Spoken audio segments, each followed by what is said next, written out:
Alô, pessoal, eu sou o Érico San Juan, sejam bem-vindos ao Capial, o mais novo programa saindo do forno, um novo programa da TV Metropolitana de Piracicaba, que é também um jornal. Como assim também é um jornal? É muito simples. O Capial é um jornal de humor impresso, publicado todo final de mês, encartado em outro jornal, a Tribuna Piracicabana, um jornal diário tradicional aqui de Piracicaba, que é a terra do Salão Internacional de Humor há mais de 50 anos.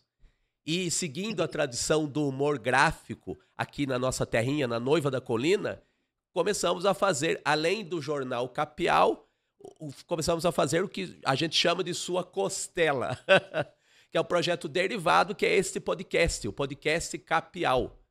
O Capial em formato podcast, aqui na TV Metropolitana de Piracicaba, traz entrevistas, é um podcast semanal aos sábados, às 10 horas da manhã, traz entrevistas com os artistas, os cartunistas que colaboram, que participam do jornal de humor impresso Capial. Então temos Capial Jornal e Capial Podcast, um programa semanal aqui na TV Metropolitana, com o melhor do humor gráfico piracicabano, brasileiro, por que não dizer, né, mundial. E confirmando mais uma vez essa tradição, agora em versão podcast, vamos conversar com um novíssimo colaborador aqui do Jornal de Humor Capial.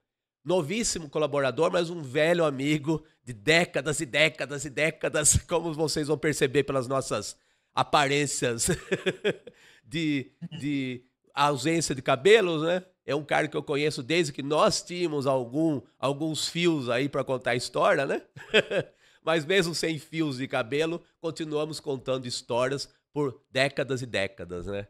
E o Orlandelli, o nosso convidado, vai contar está contando ultimamente até histórias de um clássico dos quadrinhos, na sua versão. Então vamos conversar aqui com o Valmir Orlandelli, ou simplesmente Orlandelli. Seja bem-vindo, meu amigo, ao podcast Capial. Maravilha, muito obrigado pelo convite. Na hora que você falou novíssimo, eu falei, é uma coisa estranha, novíssimo. Colaborador. Eu falei, sim, novíssimo aqui, vou te falar, né? Antes fosse. Mas é sempre um prazer falar de quadrinhos, né? Falar de desenho, falar de humor, falar de histórias, falar de trajetória, eu acho que é sempre bacana. É. E você, mais do que ninguém, né? Desde a época que a gente tinha cabelo, tinha até costeleta, né? Eu cheguei a ter de Elvis, né? Quem diria, né? Sobrou nada Elvis aqui. Mas estamos aí, estamos na estrada do traço aí ainda.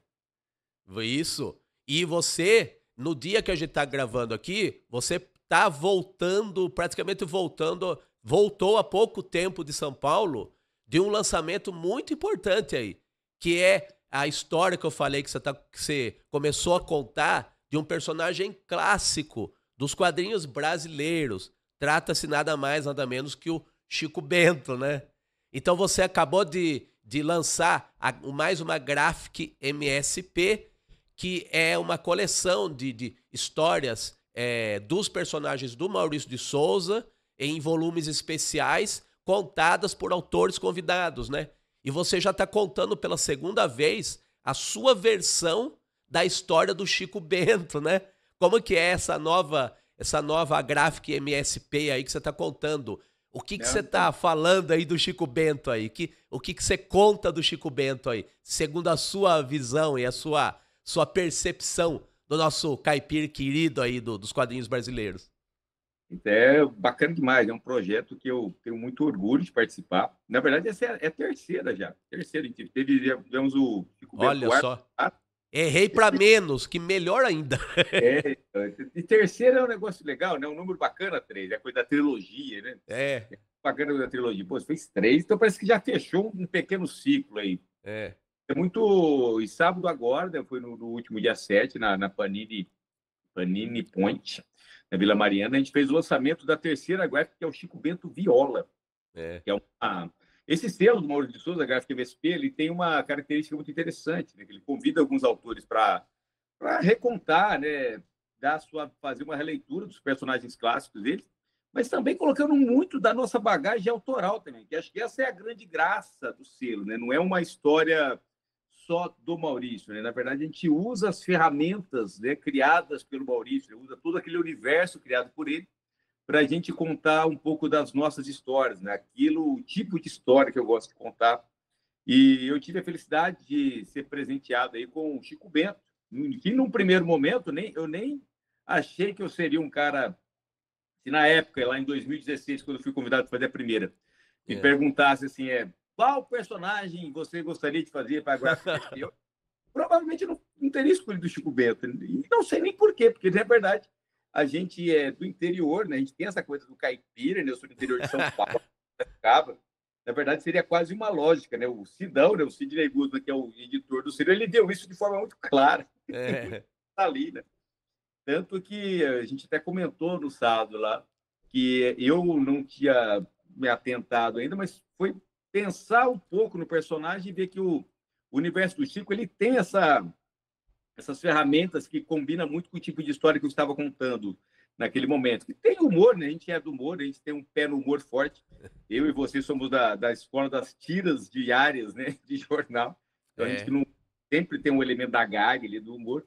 E o Chico Bento ele tem humor, mas ele não é só humor, ele tem uma coisa da vida simples também, aquela coisa da filosofia, da simplicidade, da alegria das pequenas coisas, né? E isso conversava muito com o tipo de história que eu já estava fazendo com o Mundo de Yang. O Mundo de Yang também tinha alguma pegada de filosofia existencial, porém com algumas sacadas de humor, porque isso a gente faz isso mesmo. E é uma mistura que deu muito certo, que eu estou fazendo a terceira. E essa terceira está bem interessante, que, na verdade, é a história do Chico Bento. O Chico Bento não conheceu o avô dele morreu antes dele nascer.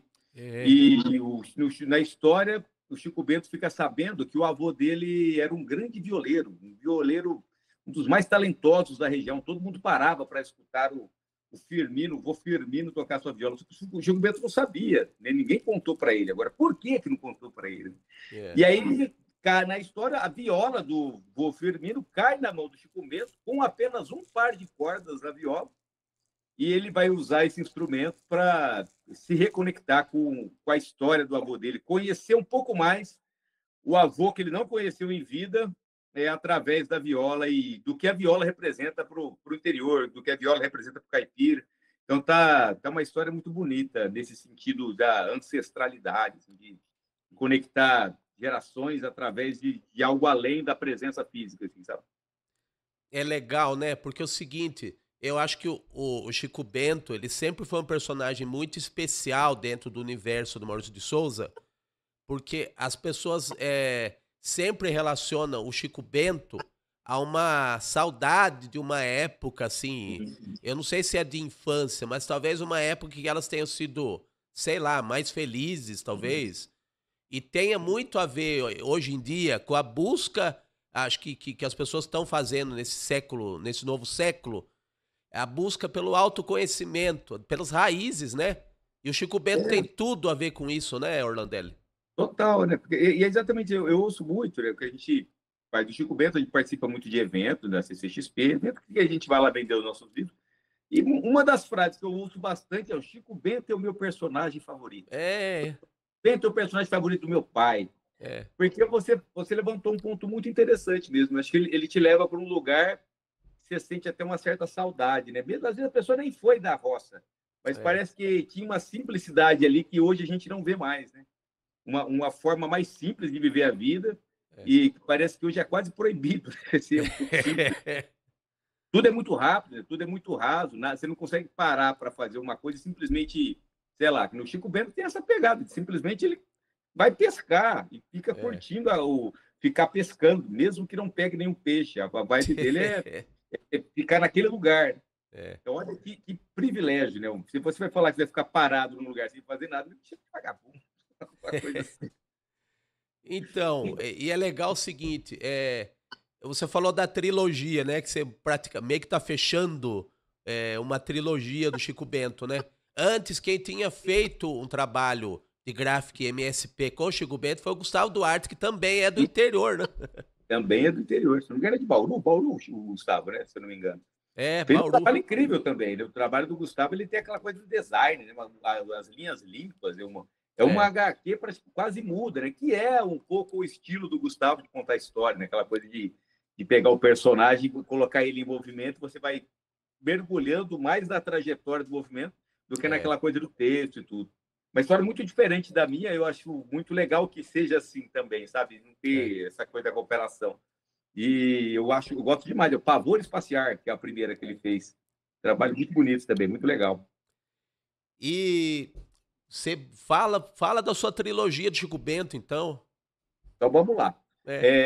O Chico Bento, minha história com o Chico Bento, né, começa em 2000, com um convite de 2016, com uma história chamada Chico Bento Arvorada.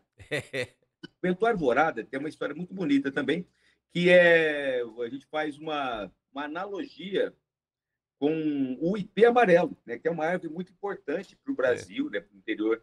E o ipê ele tem uma característica muito interessante, né? Quem já viu um ipê de perto, e a gente fala assim, quem já viu um ipê de perto, parece que a gente está exagerando, mas eu lembro que na época eu conversava com o Sidão, falei, você já viu um ipê florido para valer mesmo? E não tinha essa memória clara na cabeça, né? Mas quem já viu sabe, né? Que aquilo explode de uma cor incrível, porém, se ventou demais na noite. No outro dia ele amanhece cheio de buraco, sabe? Do mesmo jeito que ele explode em beleza, passou 3, 4 dias, é outra árvore, é outra coisa. E quando cai tudo, ele parece uma árvore morta. Então, a gente faz uma analogia das coisas efêmeras, né? Como as coisas passam rápido. E a avó Dita, a avó do Chico, chama ele para ver a florada do ipê, e o Chico vai fazer outra coisa. Ele vai, sei lá, né, comer um bolo de fubá. Porque depois eu vejo. E aí, quando ele vai ver, depois a árvore está completamente detonada, só cheia de buraco, quase não tem flor mais. E aí começa um pouco dessa história de tem coisas que você não deveria esperar para ver, tem coisas que você não deveria esperar para fazer. E aí entra toda a trama da história, que eles marcam de ver a próxima florada, né? E aí várias coisas acontecem, mas o grande cerne dessa história é isso, ó. Tudo vai acabar em algum momento.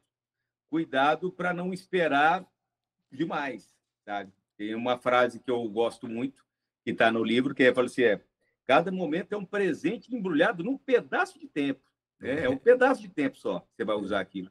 Se você não prestar atenção, talvez vá embora, né? Talvez a coisa vá embora. Uma história muito bonita, foi premiada, ganhou HQ Mix, foi finalista do Prêmio Jabuti. E ela é extremamente emotiva. Muita gente chega nos eventos na mesa, assim, e chora na frente da mesa e compartilha muitas particularidades, muitas coisas pessoais. Ela fala de luto, né? Ela fala de perda, de tentar lidar com aquilo que você não tem controle de verdade. Aí, em 2022, eu recebo mais um convite. Na verdade, eu recebo o convite em 2021, a HQ saiu em 2022. É o Chico Bento Verdade, que já entra numa outra sintonia, que é a história de é sempre essa pegada meio existencial, né? Tem um personagem que aparece na história chamado Adamastor. O Adamastor, ele faz flores de pano. Ele vai visitar o sítio do Chico Bento para pegar o jardim, né, da mãe do Chico Bento e tentar pegar o modelo de algumas flores para ele reproduzir as flores de pano que é o comércio dele, é o jeito que ele ganha a vida. E é evidente que o Chico Bento para ele não faz sentido nenhum, né? Para que eu vou fazer uma flor de pano, sendo que eu tenho a flor verdadeira? Então já começa a coisa da verdade aí, né? O que é exatamente essa coisa da verdade? A gente vai conhecer um pouco mais a história do Adamastor, a gente vai perceber também que quando ele faz uma flor de pano é porque é uma forma dele tentar não perder mais nada, né? Porque tudo que a flor de pano ele consegue controlar a existência dela. As flores vivas, o jardim é um jardim que ele não tem controle. E aí ele é muito amargo, né? Então ele começa a desdenhar de toda a crença da roça, dos folclore, de tudo. Então é esse jogo, o que é verdade e o que não é verdade, né? Tipo assim, lendas que não existem, mas o que é a lenda? O que são os causos da Bodhita? Será que a ideia é simplesmente que elas são verdadeiros ou não? Será que cabe essa discussão? A gente precisa dessa discussão do que é verdade ou não? Então, uma história bem bacana também. Essa história ela ganhou CCXP Awards que beleza. 2023. Foi premiado também. E o Viola é a história que eu contei do Firmino, agora a terceira, que saiu agora. Quentinha. Eu até tenho ela comigo aqui, deixa eu ver se eu consigo mostrar. Mostra aí para nós. Aqui, ó, aê! Que com o Bento Viola. Tá muito beleza. bonita. A capa é inspirada no Almeida Júnior, né? Do quadro Violeto. Sim. E essa ligação do Chico com seu avô, né? Que é um avô que ele não conheceu. E, querendo ou não, eu também não conheci os meus avós, né? Eles também faleceram antes de eu nascer. Então, querendo ou não, a gente meio que conversa aí, o Chico aí nessa ausência de ancestralidade, né? Que não chega a ser uma ausência, ela simplesmente perdeu o tempo de algumas coisas. Você vê como que é, né? Por mais que a gente faça uma alegoria, uma ficção, não tem jeito. De alguma maneira, a gente tá sempre falando da gente no trabalho da gente, né? Não tem como. Você pode ter. Se for diferente, na verdade, você foi contratado para fazer uma propaganda, né? Mas você tá exatamente. Muito bom. Aí, Orlandelli, claro, eu não sei se você já recebeu algum retorno de leitores que o lançamento ainda é bem recente dessa Graphic Viola, né? Mas eu queria comentar de uma outra coisa que é bem interessante, que eu andei vendo aí em alguns gibis da Mônica o seu nome lá como roteirista de algumas histórias, né? Foi por causa das Graphics MSP que o pessoal te convidou para escrever histórias para os gibis normais, entre aspas, da Turma da Mônica? Não, na verdade, assim, eu trabalhava no jornal, né? Aquela coisa quase extinta chamada jornal, que a gente trabalhou, hoje tão escasso. Mas foi uma época que eu saí do jornal. E a gente precisa pagar os boletos, né? Aí eu pensei, falei, pô, eu tenho ali um estúdio do Maurício que eu poderia escrever alguns roteiros para ele. Então eu procurei o estúdio e falei, gostaria de escrever o roteiro para a linha mensal. Muito tranquilamente abri as portas ali. Escrevi só naquele ano, acho que não escrevi muito, não faz tempo que eu não escrevo nada para ele. Tá. Mas foi muito importante para mim, inclusive para entrar, né, no processo do quadrinho indústria, né, que é outro lugar também, né? A coisa do quadrinho já em outro processo, de um outro tipo de edição.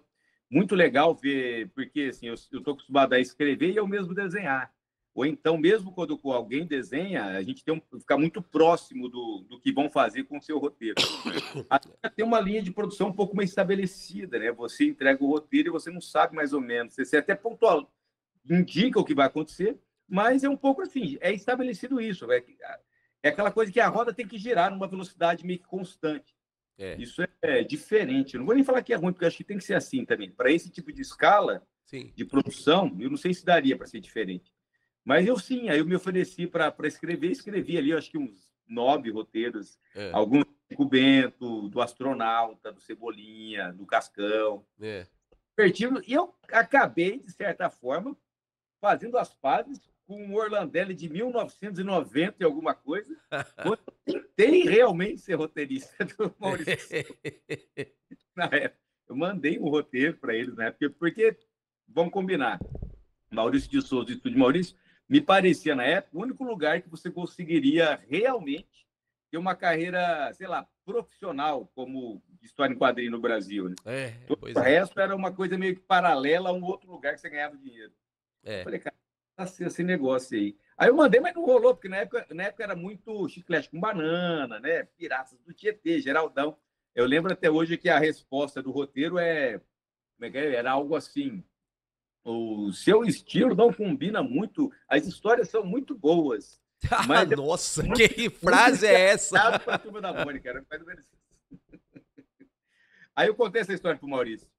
Pô, mas eu já tentei ser roteirista aqui, mas não deixaram. Ele, quem foi que não deixou? Porque eu já tinha feito o Arvorada. Ele vou mandar embora agora. Mas é engraçado, né? Você citou também, você citou jornal e citou revistas aí que eram as que a gente lia, né? Que talvez não tivesse como horizonte profissional participar de alguma maneira da produção lá do Maurício de Souza, né? A gente tinha em vista o pessoal que trabalhava para jornal e principalmente de tiras, né? Que faz tiras de jornal. Tem muita gente que quer ser chargista, né? que é o óbvio em se tratando, pelo menos enquanto o jornal era um veículo forte, a porta de entrada para o desenhista possível podia ser a do chargista, né? E você, Exato. tanto quanto eu, a gente foi na contramão. A gente quis fazer quadrinho, né, Orlandelli? Exato. Eu tentei, quando eu procurei o Diário da Região, que é o jornal que eu trabalhei, eu fui lá para escrever tiras. Eu queria publicar meu personagem. Que era aquela época, né? Você queria o teu personagem nas páginas do jornal. Todo mundo sonhava em algum momento, talvez, fazer um. O meu gato comendo os fios aqui, ó. Sai daí. Daqui a pouco ele vai derrubar a conexão aqui. E todo mundo queria fazer tira porque tinha essa ambição aí de ter um chiclete com banana, fazer uma revista. Era o que a gente queria. E eu procurei para isso. Aí eu não consegui entrar nem como chargista, me jogaram como ilustrador. Rapaz. Aí pensa numa frustração, né? Porque, tipo assim, puta, ilustrador, caralho, quero fazer quadrinho, né? Mas aí é aquela história que a gente às vezes não sabe, né? Acho que o Rubem Alves tem uma frase muito legal que ele fala assim: ó, tudo que eu sou hoje é porque tudo que eu planejei deu errado. Né? É bem muito isso. Eu não queria ser ilustrador. E depois eu me descobri como um cara que gosta muito de ilustrar, queria um estilo de ilustração, né? Publicava muito em revista da Abril, revista da Globo, tudo. E foi muito legal. Aí depois eu comecei a cobrir as férias do Charles. Cobri as férias do Lésio ali. E aí, a partir daquele momento, eu comecei a fazer charge também. Fazia tira e charge por bastante tempo. E é meio maçante, mas foi uma boa escola de prazo, né? A gente nunca perde medo de prazo. Né? Dizer, só tem 10 dias, mas tudo isso para fazer? Estou acostumado com esse prazo longo, não. O negócio sempre foi, o caderno fecha às 4. Não, é legal o seguinte, né? A gente, realmente, essa frase do Rubem Alves é muito real, né? A gente ambiciona fazer alguma coisa, mas a gente talvez no começo vai perceber depois que entrou no jornal, no nosso caso, né? Nós trabalhamos em jornal, a gente pode até fazer o que a gente quer, mas tem que fazer principalmente o que precisa. E fazendo o que é necessário, as demandas que o jornal tinha, a gente acaba aperfeiçoando, a gente acaba ficando melhor no que a gente gostaria em primeiro lugar, né? A gente melhora como alguém que queria fazer tira, acrescenta toda essa expertise da charge, da ilustração, de outras linguagens, né? Que fortalecem a linguagem que a gente quer investir mais, né? Uhum. Exatamente isso, porque a gente... eu vejo muito assim, quando a gente faz oficina e tal, ela não abre mão de fazer exatamente aquilo. Não, mas vai lá, vai fazendo, né? Não é para você não fazer o que você quer. Mas é o que você falou, a frase perfeita, mas você tem que fazer o que precisa. O cara precisa de você para aquela demanda. Se você faz questão, mas só vou entrar se for para fazer quadrinho. Provavelmente eu não teria entrado no jornal, eu não saberia, não teria pego a experiência de ser ilustrador, não teria aparecido a oportunidade de ser chargista. Igual eu falei no começo. Talvez eu, por mim, eu não teria escolhido o personagem Chico Bento. Sidão que escolheu. Para ele foi, olha que incrível foi ter escolhido Chico Bento para mim. Então, a gente tem que ficar muito atento com aquilo que a gente quer, porque a gente, às vezes, não tem noção de que você não está com essa certeza toda também. Tem que dar oportunidade para a vida girar um pouco sozinha também, né? Deixa as coisas acontecendo. Você direciona, claro, né? Você não vai deixar a coisa desgarrada. Mas se tem uma oportunidade, tenta abraçar um pouco ela. Se tenta criar uma certa intimidade com aquilo para ver se aquilo não tem nada a ver mesmo. Eu trabalhei com propaganda também, com publicidade e propaganda. Muito da minha ilustração editorial tem muito do design que eu fazia nos anúncios. Né? É uma característica, os meus livros, né? O próprio Chico Bento, a capa, é uma capa de tem um design ali, eu não tenho dúvida nenhuma. Isso veio da propaganda, isso veio da minha experiência como diagramador de cartaz, diagramador de embalagem, anúncio. Então, você tem aquela visão de gráficos, né? Para fazer qualquer coisa. Meu quadrinho aparece muita coisa do design dentro do meu quadrinho mesmo. Não, e é legal que a gente trabalhando com um pouco de tudo dentro das artes gráficas, e não precisa ser nem necessariamente no humor gráfico, né? No design, nas artes gráficas mesmo em geral. A gente, como eu falei, a gente fortalece o que queremos fazer de uma maneira mais efetiva, assim, que é o quadrinho, né? E aí eu queria, falando desse caminho seu no quadrinho, incorporando todas essas experiências aí como ilustrador, como designer também, né? Como é que você passou da galhofa, da zoeira pra reflexão? Eu vou dizer, do Gramp pro Yang. Como é que é esse caminho aí? É um caminho natural. Eu acho que assim, a gente vai... Os assuntos de interesse, né? Você pega lá a época do Gramp. Era uma época que eu queria fazer tira de humor. Tanto que nem era Gramp, lembra? Ele chamava Crumb. E a tira chamava Violência Gratuita. Olha que distância que está do existencial, né? Violência gratuita. Porque tinham esse pé no underground, tinha esse desejo de querer fazer parte da turma do quadrinho mais sujo, né? Do quadrinho mais, né, de agressivo. E eu acho que naquela idade ali, eu devia ter uns 20 anos de idade no máximo, eu acho que era isso mesmo. Eu acho que foi legal, inclusive. Foi legal ter feito isso. E só que aí você vai vivendo, vai crescendo, as coisas vão acontecendo. Você vai tendo outra bagagem de leitura também, né? Você vai começando a ler outras coisas e aquilo vai fazendo um pouco de sentido também. A literatura talvez tenha influenciado um pouco, né? Se você lê algumas obras, puta, que interessante falar isso. Que jogo de palavras bacana que foi esse. Eu acho que é o momento não diria uma ruptura, mas o momento da transação, assim, foi quando eu comecei a fazer o SIC, né? Que eu fazia o Grump no jornal, aí eu fiz o SIC para o Salão de Humor de Piracicaba, inclusive ele ganhou o primeiro lugar. Isso, então, e ali já não era o humor galhofa, né? Ali a gente tinha um pouco de tudo, tinha humor negro, tinha uma coisa nonsense, tinha uma brincadeira com a linguagem gráfica dos quadrinhos que era quase impossível fazer na tira do Grump. E ali eu fui pegando gosto pelo jogo de palavras, pelo diálogo, né? por querer brincar com a poesia, né? Com a poesia gráfica. E aí, logo em seguida, eu fiz uma HQ chamada Eu Matei o Libório. Foi... Isso aí.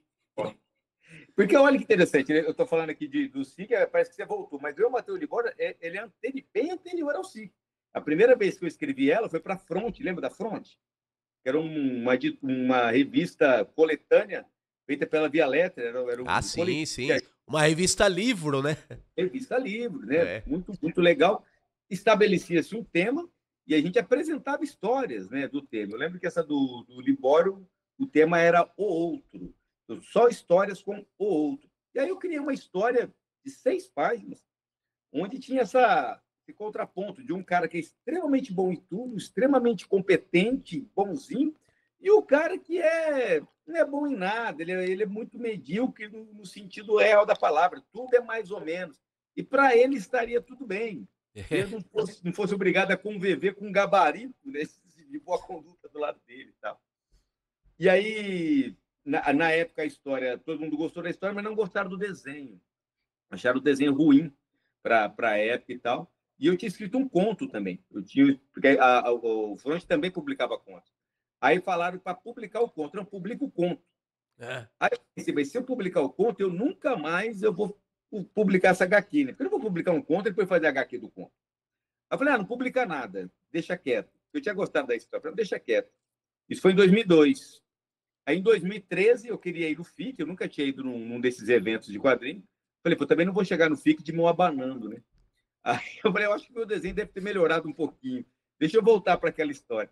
Aí uma história de, sei lá, 6 páginas virou uma história de 40 páginas. Ficou muito mais legal. E ali eu peguei gosto para fazer as histórias mais longas. E o próprio Libório, ele tem uma coisa... Ele tem um humor escrachadaço, mas ele tem uma discussão muito interessante ali, né? Porque o cara é bonzinho, o Libório é muito bonzinho, o cara é perfeito, e o cara já começa o livro falando que matou ele.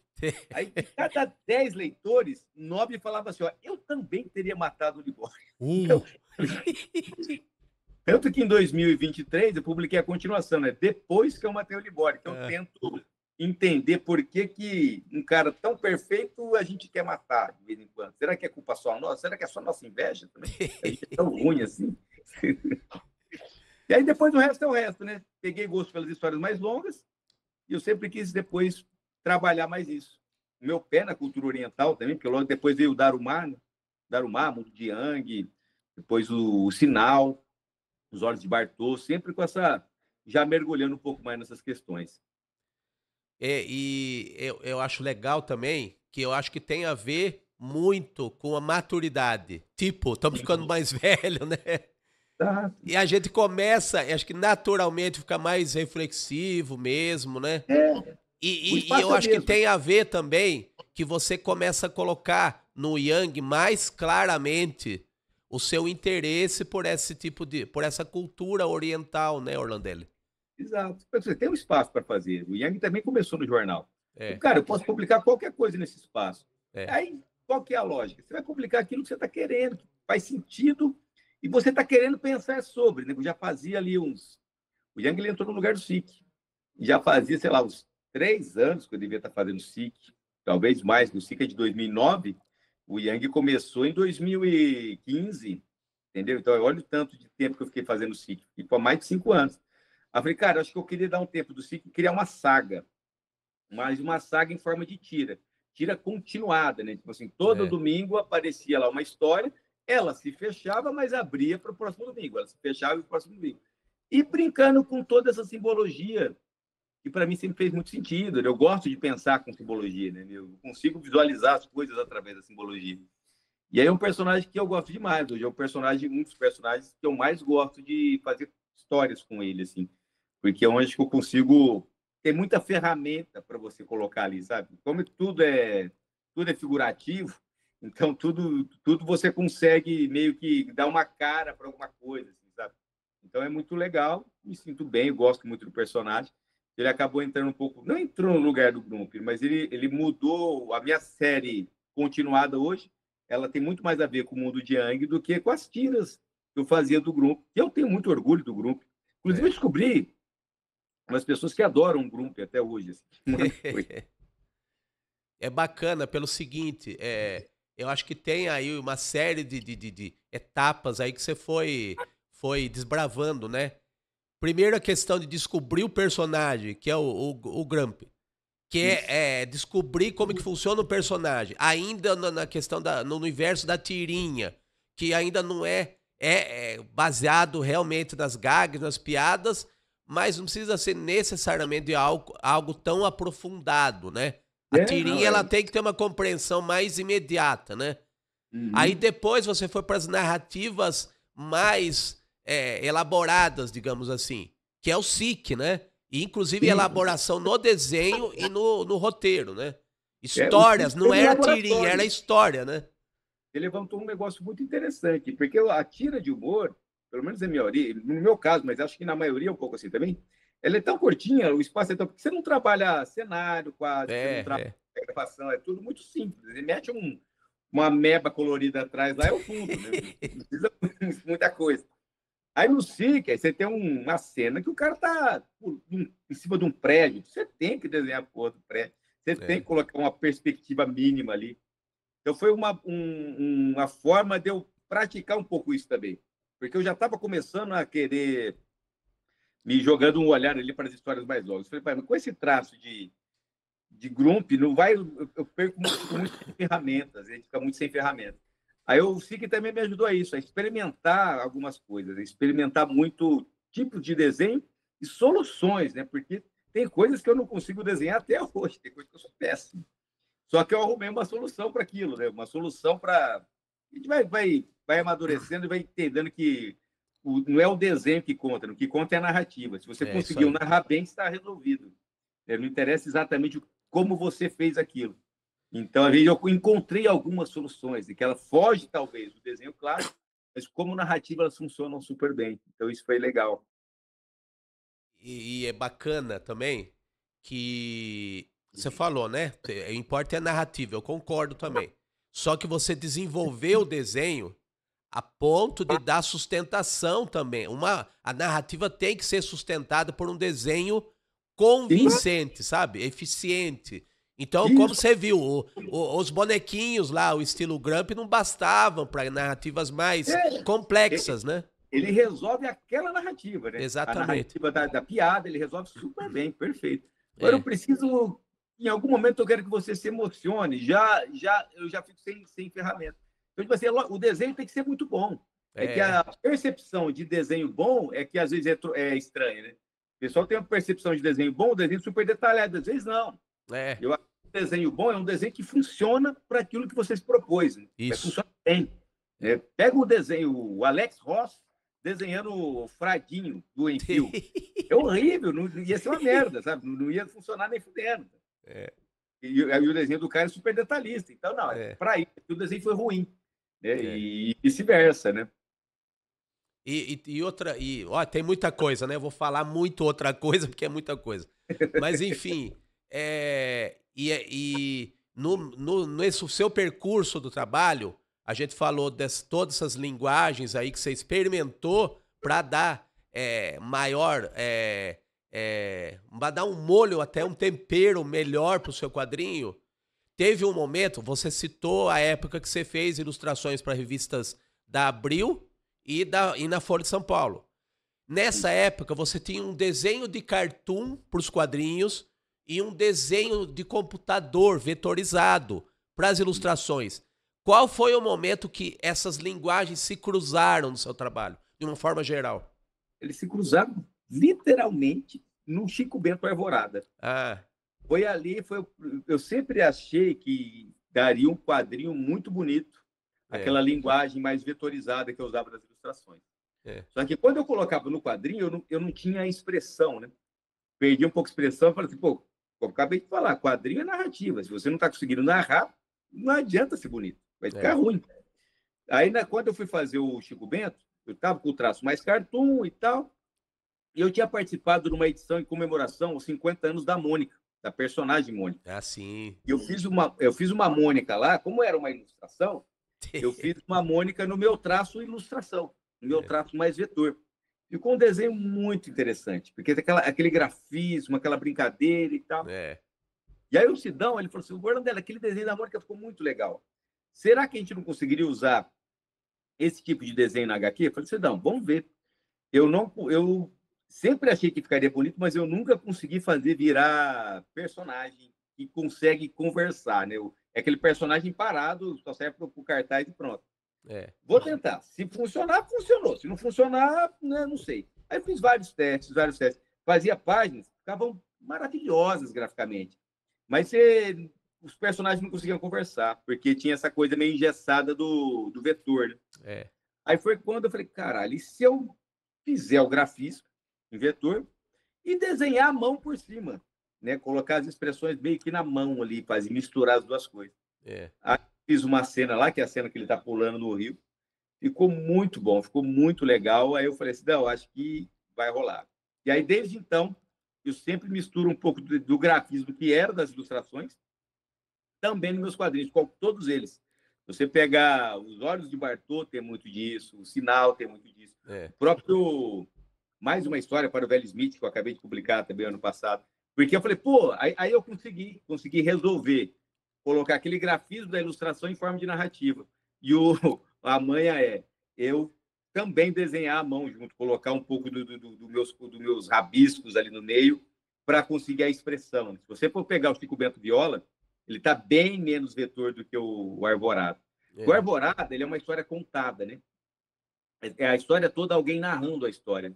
Então, você tem aquela condição meio que quase como se fosse um sonho, sabe? Uma coisa meio onírica. As imagens misturam uma dentro das outras, assim. Fazia muito sentido. Agora, nas outras duas, não. Verdade e Viola, tem muita interação dos personagens mesmo, no momento real.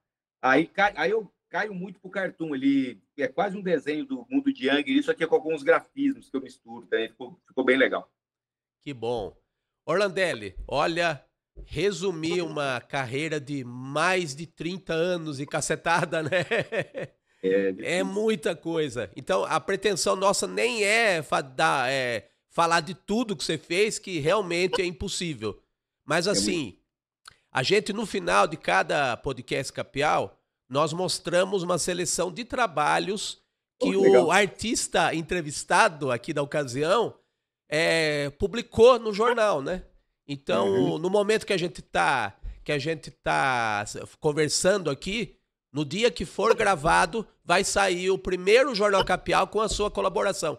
Então a gente vai mostrar alguns desenhos que eu já terei publicado, né? Quando esse podcast for ao ar, o Jornal Capial já vai estar circulando com trabalhos seus também, pela primeira vez no jornal. Vamos começar a mostrar, Danilo? Aí a gente comenta cada trabalho aqui, cada quadrinho aqui, do mundo de Yang, né, que eu pedi para você. Pediu. O Yang eu acho demais. Você vê que o Yang tem muito grafismo, né? Ele já não é tanto aquela coisa só do... Eu consigo colocar muito grafismo nas próprias cartoons, assim. O meu cartoon ele já está com essa coisa do grafismo meio incorporado nele. E ao publicar em jornal, porque eu gosto muito da coisa do jornal ainda, né? É muito bom, né? Fiz uma capa para o jornal Rascunho, né? Aquele jornal de literatura. Sim. É bonito você ver na capa do jornal, assim, é outra coisa também. Mas a impressão dos jornais melhorou, né, Orlandelli? Bastante. Eles estão com um aspecto de revista, né? A impressão, né? Tem nem comparação. Se a gente pegar a época que a gente fazia jornal, a gente tinha que ter cuidado danado para soltar arte. Se você soltasse um magenta carregado, ele lambuzava tudo, o amarelo. Eu olhava o desenho na tela, ele estava feio, no jornal ficava bom. Né? Se diminuía os canais, tudo, né? Tá com um amarelo, coloca 30% a menos, porque na gráfica vai carregar. Fora o preto de registro, né? Colocava um preto em cima do outro, cada um tirava o preto puro, virava uma lambança desgramada. Hoje você tem um direito a mais, você pode errar um pouco mais. Vou dizer assim. Legal. Vamos mostrar o primeiro aqui, Danilo. Esse trabalho já é um exemplo, eu não sei se você está vendo aí. Tô vendo. Legal. Esse eu acho que é um trabalho muito, um exemplo muito bom do que você acabou de falar. Da fusão do seu estilo de cartoon com o do vetor, né? No mundo de Yang, né? Isso, uma coisa do grafismo, né? Você transformar uma ideia não só mas uma imagem interessante, né? Como imagem é interessante também, não só a piada ou a reflexão que seja e tal. Então você brinca com essa coisa do primeiro plano, né?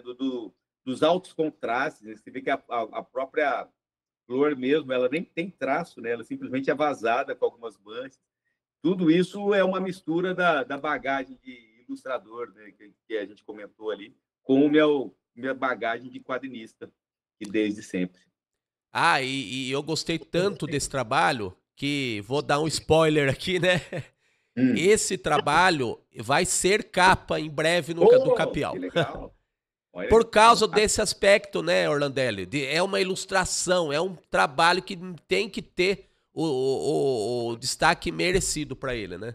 Que legal. Bacana. Vai ser capa. Então, é muito bonito ver impresso no papel, ver impresso numa capa, cara. Eu acho Não, e é legal, como eu falei, a impressão dos jornais melhorou, né? Os que sobraram, pelo menos, melhorou.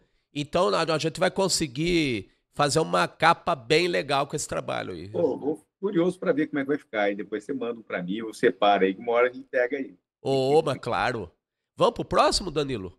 Aí já são cartoons do Yang que saíram no Capial 19, que é no finalzinho de junho, que esse podcast vai pro ar no mesmo dia que sai o Jornal Capial 19, né?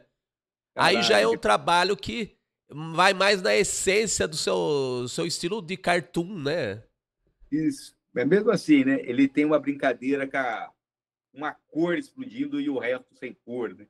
Tem ainda uma coisa meio de grafismo aí também. E né, os elementos, assim, né? Eles têm um cuidado estético interessante. Isso. E eu adoro o traço, você me conhece, faz tempo. Você sabe que eu gosto de risquinho, né? Eu mato a vontade de fazer risquinho pro mundo de Yang, assim. É o que eu chamo de ficar coisando o desenho, né? Coisando. O desenho era para estar mandado faz tempo. Você fica ali, tique. Quase uma terapia. O que não é o trabalho da gente, senão uma terapia, né? Puxa vida. Hoje em dia tá todo mundo pegando livrinho de colorir, né? Você viu? É muito isso. Vamos pro próximo, Danilo? Já é o terceiro da série aí de cartoons que estão sendo publicados no Capial. Conta aí desse monstrego aí. Esse é muito legal. E, de novo, né? Olha só como o quadro embaixo, ele abre um espaço para o infinito, né? Ele não faz o quadrado completo. Então, ele junta como se fosse uma cantoneira do lado ali. Não, e sabe o que eu acho legal? Sabe o que eu acho muito legal? No seu trabalho e de tantos outros, mesmo seja mais reflexão do que piada, o desenho tem uma gingada, tem uma graça, que você ri do desenho também. Tem graça, de qualquer maneira você vai achar algum elemento de graça no trabalho, né? Esse é a vantagem de quem vem da escola do cartoon, né? Cartoon mesmo, né? Porque hoje a gente tem uma escola do desenho mais tosco. Não é nem que é bom ou é ruim, mas assim, em expressão, o cartunista ele é muito bom da coisa da expressão, da cara de borracha. A cara de borracha. O Yang ele tem umas expressões que eu gosto muito. O próprio monstro, olha que expressão engraçada que ele tá. É muito bom. Vamos pro último, então, Danilo, pra gente fechar a série aí de cartoons em quadrinhos, né? Eu entrevistei um outro colaborador do Capial, Orlandelli. Não sei se você conhece, é o Elias Dias, lá do Rio. Ele é mineiro que mora no Rio. E ele tem um estilo que é a escola do André Dahmer, né? Olha aí! Muito bom. E assim, só que não é influência, você percebe a influência do André Dahmer, mas não é uma cópia do André Dahmer, né? Ele tem o jeitão dele, o estilão dele. E assim... O André Dahmer tem uma coisa interessante, que lembra muito você, no caso, a coisa do gostar da palavra, né? Exatamente. Um frasista aqui colocando desenho. A gente falou muito do trocadilho, né? Que a gente tem o gosto por isso, né? Tem uma identificação, né? Uhum. E aí o seguinte, eu chamei num dos jornais Capial, que ele publicou quadrinhos dele, você conhece, é tudo um quadro só com balãozinho. E aí eu chamei de cartoons em quadrinhos. Ele ficou muito feliz com essa denominação. E eu acho que é por aí, esses do mundo de Yang que você me mandou, que tem meio essa pegada. É cartoon em quadrinhos, né? É muito bom de dar nome para as coisas, né? Eu lembro que quando você falou do SIC, você falou contos gráficos, alguma coisa assim, né? Tipo assim, faz tudo sentido, arrumamos um nome para esse negócio. Depois disso, eu só passei a apresentar dessa forma. Gráfico. Que bom. Mas comenta aí desse último trabalho aí, Danilo. Esse aí. Então, que legal essa coisa da diversidade. Né? É sempre uma coisa reflexiva. E a imagem, mais uma vez, olha que interessante, que você faz uma linha em diagonal, que ela cruza de um lado para o outro. Então, você começa a equilibrar. Então, você tem, de novo, a escola do ilustrador de matérias, né? Porque fazer um desenho você ilustrou. Mas a gente, quando trabalha com ilustração editorial, você pensa muito no espaço que você tem. Então, você pensa... Às vezes, você tem um L para fazer. Sabe? Tem aqui, daí você cria uma imagem que vai formar um L. Dane-se, né? Então, você consegue ter esse controle. E eu gosto muito desse cartoon, porque ele, além do desenho ser engraçado, tem essa coisa das cores meio misturadas também. Eu acho ele bem simpático e elegante ao mesmo tempo. Exatamente. Quem diria, hein? Um cartunista elegante, né? O cara que começou com o Gramp lá todo sujo, agora é elegante. O cara vem de uma tira chamada Violência Gratuita e aí vem falar que é elegante. Olha como é que o mundo gira. Quem diria? O mundo muda e nós mudamos junto com o mundo, né? Graças a Deus. Hein? Graças a Deus. Orlandelli. Então, Orlandelli, seguinte. Aí vamos começar nos finalmente do podcast. Aí eu queria que você me dissesse... incentiva a galera aí a conhecer o seu trabalho novo, que você tem uma loja virtual, né? Com seus álbuns autorais e tudo. Conta aí da loja virtual para nós aí. Então, a gente trabalha com quadrinho independente na maior parte das vezes. O Chico Bento é uma exceção, que é publicado pelo Estúdio Maurício de Souza e publicado pela Panini. Então, esse livro do Chico Bento é muito fácil de encontrar. Você vai numa Amazon, na livraria, você vai achar mais fácil. Sim. Os outros, eu tenho um selo chamado Gambatê, que é quando eu publico meu trabalho mais autoral, né? Eu mesmo edito, mesmo publico e vendo nos eventos. Mas quem não está no evento pode comprar numa loja chamada lojaorlandelli.com.br. Você vai e também encontra no orlandelli.com.br. Vai estar um link lá escrito loja. Se clicar lá, você consegue entrar. E lá vai ter um pouco de tudo. Vai ter o Mundo de Yang, a Coisa, que eu acabei de fazer uma nova tiragem da Coisa. A Coisa esgotou muito rápido de fazer uma nova tiragem de uma publicação independente. Olha que legal.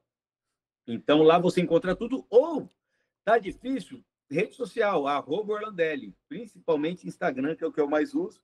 Se mandar alguma mensagem no direct ali, rapidinho, a gente já se comunica e já direciona, já consegue tocar o barco adiante. Beleza, então vamos colocar aí a sua rede social, né, Orlandelli? Quem quiser te encontrar Orlandelli no mundo virtual, @Orlandelli. @Orlandelli, vai lá no Instagram, manda o direct ali, ou entra no site www.orlandelli.com.br e ali a gente vai me achar fácil nesses lugares aí. E eu sou do tipo que eu acabo respondendo, sabe? Muito que difícil não responder, porque eu estou muito sempre na rede, a gente fica publicando as coisas. Às vezes eu vejo um negócio, eu entro, é rápido também, então a gente acaba interagindo bastante. Que bom. Orlandelli, queria te agradecer pela participação aqui, tanto no podcast quanto no Jornal Capial, né? Você que já participou de tanto projeto aí, vida fora que eu fiz, né? No Jornal Rio, na Página Rio. Eu participei lá atrás, da revista Galeria. Nossa, é verdade. Galeria, então, muita coisa, muita estrada a gente rodou aí, né? 95 Galeria, né? Galeria 95. Nossa Senhora. É outro século, você tem noção que é outro século? Pois é. E eu queria também te dar os parabéns. Não é puxação de saco, que a gente é amigo há muito tempo também. A gente se conheceu, como eu falei, quando a gente tinha cabelo e quando a gente desenhava mal. Então a gente se conheceu na fase que estávamos começando, né? Que isso daí não é todo mundo que tem esse contato de tantos anos. E eu fico muito feliz de ter acompanhado como amigo e como leitor, principalmente, né?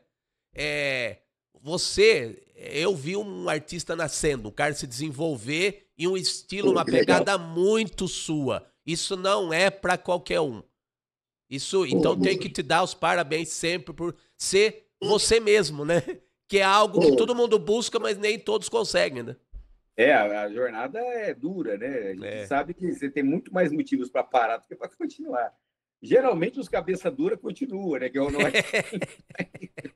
Mas tem as suas compensações, né? Que nem a gente tem uma trajetória, tem uma jornada, a gente consegue colocar a história no mundo. Poucas experiências, acho que são tão prazerosas quanto você modificar a vida de uma pessoa. Não modificar, mas talvez, sei lá, entrar um pouco na vida de alguém através de uma história, de um desenho, de um cartoon. A gente consegue ter essa troca, né? As pessoas vêm conversar, tudo, e é através daquilo que você tirou de dentro de você e transformou em história. E é uma coisa que fica. Então, a gente não tem nem que... Eu fico muito satisfeito de não ter parado também. E hoje a gente está aqui, você está aí com o seu trabalho, com o meu trabalho. A gente olha e fala, que bom que a gente continuou fazendo, né? E que bom que a gente continuou produzindo. E hoje tem várias coisas publicadas e a gente está na jornada aí também. É muito prazeroso também isso aí. E fácil não é, mas também se a gente for pegar para... Não tem nada muito fácil também. Já que não vai ser fácil, nenhum dos dois, vamos fazer o que faz sentido para a gente, pelo menos. É isso aí. Que bom. E a gente, fazendo sentido para a gente, vai fazer sentido para muita gente além de nós, isso né? É legal. Isso é muito bom. Isso é muito bom. Orlandelli, obrigado. Valeu, amigo. Muito obrigado pelo convite. Fico muito feliz aí de poder conversar contigo, revê-lo, né? Porque nós é muito longa data. Prazer enorme. E a gente sempre arruma jeito, né? Então, esse é um deles. Obrigadão. Valeu, tchau. É isso aí, pessoal. Entrevista mais um artista no podcast Capial e também no Jornal Capial. O Valmir Orlandelli, ou simplesmente Orlandelli, o cara do humor e da reflexão. E se você quiser encontrar o Jornal Capial na internet, além, se você tiver oportunidade, claro, você pode ver todo final de mês na Tribuna Piracicabana como encarte do jornal A Tribuna Piracicabana aqui em Piracicaba. Mas se você estiver fora de Piracicaba, você pode encontrar a versão virtual do Jornal Capial, a coleção completa, aliás, no @capial.humor. Se puder colocar aí, Danilo, a tela para o pessoal ver direitinho aí, @capial.humor. É onde está a coleção completa do número 1 ao 19 do Jornal de Humor Capial, com humoristas gráficos do Brasil e até do mundo. Então, para além do Salão de Humor de Piracicaba, que é uma vez por ano, temos o nosso Salão de Humor impresso, que é o Jornal de Humor Capial. Você pode conhecer os artistas do Jornal Capial aqui no podcast Capial. Todo sábado, às 10 horas da manhã, aqui na TV Metropolitana, no YouTube da TV Metropolitana de Piracicaba. É isso aí, até o próximo sábado. Um grande abraço, pessoal. Tchau, tchau.